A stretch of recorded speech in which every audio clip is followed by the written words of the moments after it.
Hey guys, welcome back to Auto Repair, guys. Our mission here at the garage is to save you guys as much money as we can. That's why we make these absolutely free videos, guys. Let's go ahead and start on it now.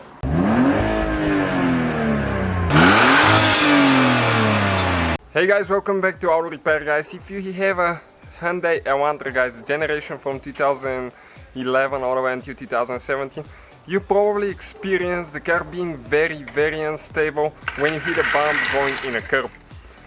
And that could happen to a brand new Elantra. This is because the shocks that were reinstalled in the back, they don't have the right rebound.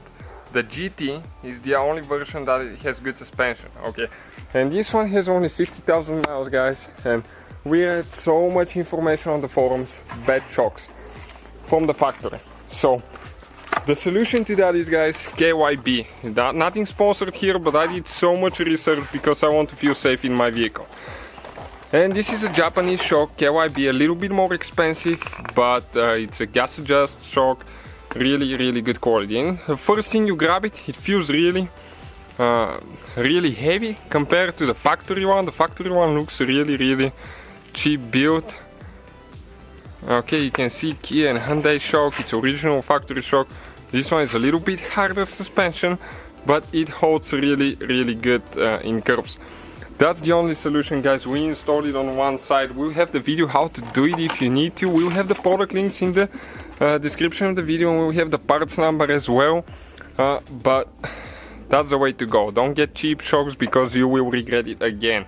Okay, you can see on this shock we have on this side we have the KYB. Okay, and it's pretty stable. Let me get on the other side now. Okay, this one is way more bouncier. It just doesn't stop bouncing. It's too soft. The rebound is not right. Okay, so very short video, guys, but just to feel safe, I would recommend KYBs. They have other good brands as well, but don't go with the cheapest ones because you will regret it anyways. So thank you guys for watching. Please subscribe. So guys, hopefully the video was helpful. If you have any questions, don't hesitate to let us know. Now check out our YouTube channels, guys. We have more than 19,000 free repair videos that can save you thousands of dollars in future repairs. That's why we make these absolutely free videos. Hopefully the video will be helpful. Thank you for watching. See you guys next time.